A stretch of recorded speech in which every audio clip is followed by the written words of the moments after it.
In 1997, just as the new welfare reform law was beginning to take hold, we looked at a privately funded organization called Strive that helps unemployed people and welfare recipients change their attitude toward working for a living. Since then, it's become clear that welfare reform isn't as simple as sticking people in jobs and declaring victory. After years or even a lifetime on welfare, it's hard for folks to get it right away. So for the last 2 years, we've been checking on the people we met at Strive to see if its hard-nosed approach really sticks over the long haul. Read your history. Life ain't never been fair, it's not gonna be fair today, and it's certainly not gonna be fair tomorrow. Life ain't fair. Eat it, swallow it, accept it. Back in 1997, Executive Director Rob Carmona was the first to deliver Strive's No Excuses message on day one of a free 15-day program called Job Readiness Training. It could have been called Attitude Adjustment 101. We are going to subject you, Gail, to some pain. The clients came from welfare, from prison, from drugs, all trying to get to the same place, a job. This is the first day of work. Be prepared to work. To help them prepare, Strive trainer Frank Horton covered everything from dress, Shirts, light blue, white. I'll even take cream. to greetings, Speak. Good morning, Frank. My name Louder. is Good morning, Frank. Good. I want to shave by tomorrow. to attitude, especially attitude. Smile.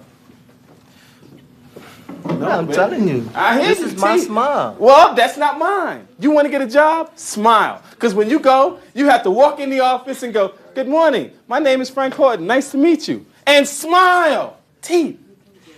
That's a smile.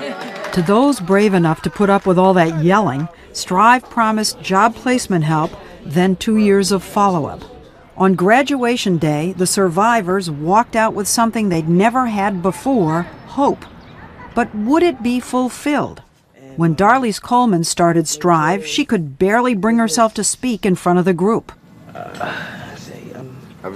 And halfway through the program, she wasn't at all prepared for her mock job interview with Strive staffer Dan Husino.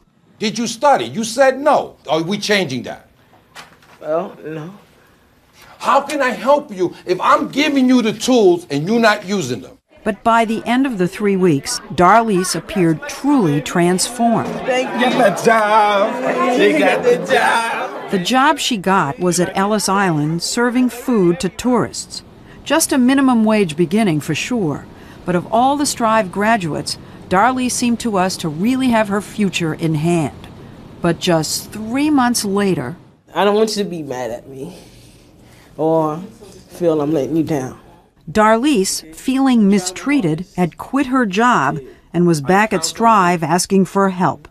It's a depressing move, but I have to try my best to get myself back up. What happened? You had the job at Ellis Island. Yeah. You were very optimistic. Yeah. What happened? I was starting to get headaches and starting to get stressed at the job. So it's like I took it upon myself and just left the job. You just walked away. Yeah, because I didn't like... You didn't even give notice. No. Strive actually expects a lot of people to fail at first. To them, just the fact that Darlise came back was a sign of hope. And honey, you can have your feelings, because they all right. We're going to be here, okay?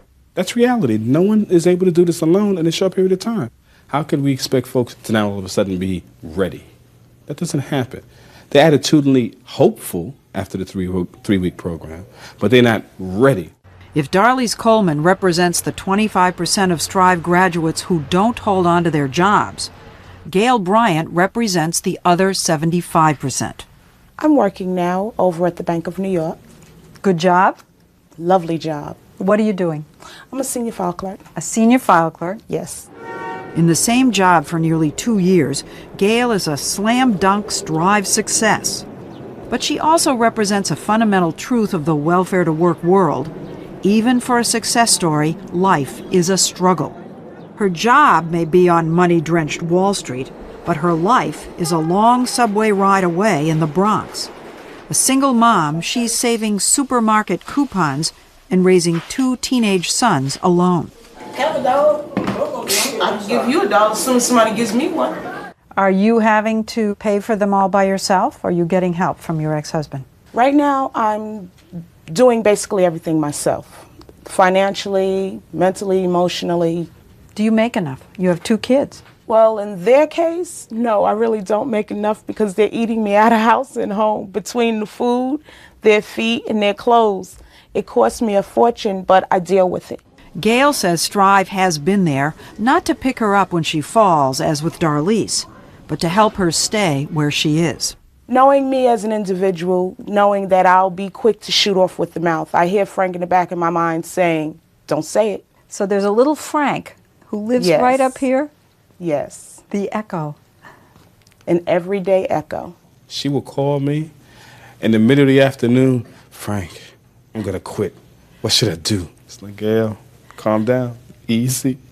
Go in the bathroom, yell, come over on Saturday, we'll talk, we'll work it out. Whenever she feels that her attitude is going to slip off the wagon, like AA almost, she That's right. calls. Yes. You're her buddy. I'm her sponsor. I'm the one. Horton is the one to 14 years worth of graduates. Take Victor Barriera, who came to Strive in '97 with cornrows and a criminal record. Tell me about your braids. Frank told him that if he wanted to find a job, he had better lose the braids. Equities, how may I help you? After graduation, Strive found Victor a job as a clerk in a mortgage company, Hold on, Amy. and then a few months later invited him to join a program called ASAP. It's meant to prepare people for that next better job by training them at night in specific areas like computer repair or hotel and hospitality. That's the class Victor took. But there was a problem. Believe it or not, it was still his hair. Sarita called me in. She was like, Sarita's at Strive. Yes. Yeah. She called me in. I have a big doorman job for you. I mean, it pays good, but you got to cut your hair. You had a ponytail at that point. Yeah. So I was like, well, forget it. I don't want to do it. You didn't cut your hair? I didn't cut my hair for this position. At that point, Strive staged what can only be called an intervention. They sat me in a room, 5 people around me. They was like, you need to cut your hair. You need to do this. They just yelled at you. Yelled at me like it was no tomorrow. He cried, I got angry, he got angry, I cried. It's back and This forth. is all over cutting his hair? This is all over his future. It's not, I mean, hair is the thing, but it's your future that's at risk. This is your life. What are you doing? He went home and cut his hair. Yes, he did. The next interview Strive sent him on, Victor got the job. Have you gone back to Strive often? Yes. You use them as kind of a safety net. Yes, that's like my backbone. You stay with them. Right. This is a big part of it. That's absolutely a big part, and that's the part that really needs to be incorporated in policy to give organizations the fiscal wherewithal to stay with individuals over the long haul. I mean, that I think is going to ultimately be the test as to whether or not welfare reform will be successful. Because their method seems to work, Strive now has chapters in 9 cities, all privately funded, with more to come. Once a month, they operate the Strive Academy, teaching people how to duplicate their techniques. Trust, honesty, commitment, integrity. You understand those words? Yes. You put them into practice every day? In the summer of 1998, a group came to the Academy from San Diego. And then just a few months later, Strive San Diego was up and running. Who really wants a job? With a little on-scene help from Frank Horton, the new Strive trainer faced a room full of unemployed men and women. Do you think you're ready for this? Yeah. I don't. Well, maybe you're wrong. You pissed off at me? I'm not pissed off. I'm angry, though, but I'm all right. I can handle it. You're angry? Yeah. What are you angry about? Because we both men, and you insulted me in front of a bunch of people. Man? Okay. Really? Yeah, so I'm okay, though. Oh! He's okay. Okay. I'm not. I'm not now okay. So now You're angry because he insulted you in front of a bunch of people when you weren't doing your job and wasting our money. When you was trying to get her phone number, get all nice and easy with her, instead of taking care of your business, what you came here to do, so you angry at us. In San Diego, just as in Harlem and everywhere else Strive operates, it's still all about attitude. but Horton says his job has gotten harder since '97. That first tier of individuals, they were on welfare for a short period of time. They were able to get work. They've had work experience. We're now into the second and third tier, those who've been on for anywhere from 5 to 9 years, and the real hardcore having real problems that they have to deal with before they can even think about work, forget going through a training program. Welfare is not over by a long shot. But benefits will soon be over for millions of Americans because of the 5-year lifetime limit imposed by the welfare reform law. Antonio Rodriguez is a poignant example. Remember him? The guy who had trouble smiling? He wasn't ready for Strive in 1997. I say don't wear a black shirt. That's what you got on. Antonio, Don't do it to yourself. I'll terminate you. You need to shut up. Okay. And I'm just gonna terminate myself. That works for me too. My name is Darlene. I just come back next month. It's going to be the same thing next month, whether you understand it or not. He walked out, didn't come back the next month, and was unable to find a job all through '97, '98, and into '99. Did he ever come back? As a matter of fact, he came back this week, coincidentally. He came back this week, This 2 week, years later? 2 years later. Came into the office on Monday.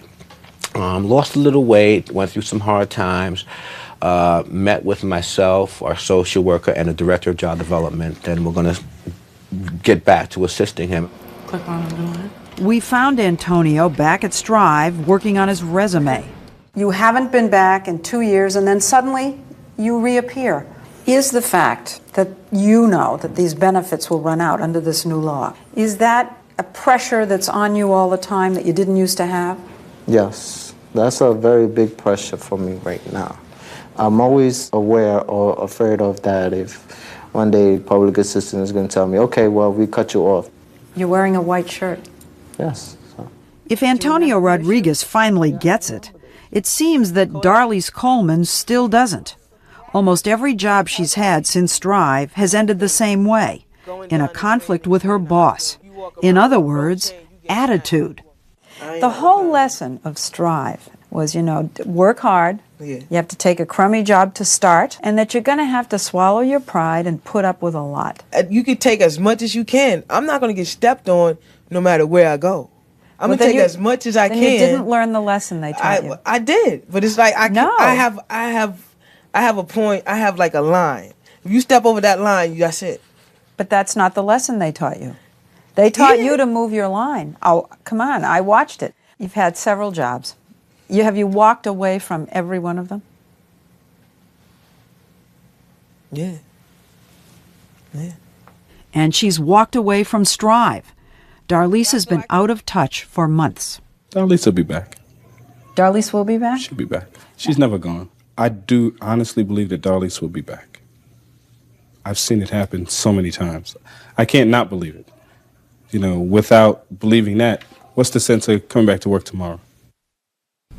Gail Bryant, Strive's success story, recently left her job at the Bank of New York.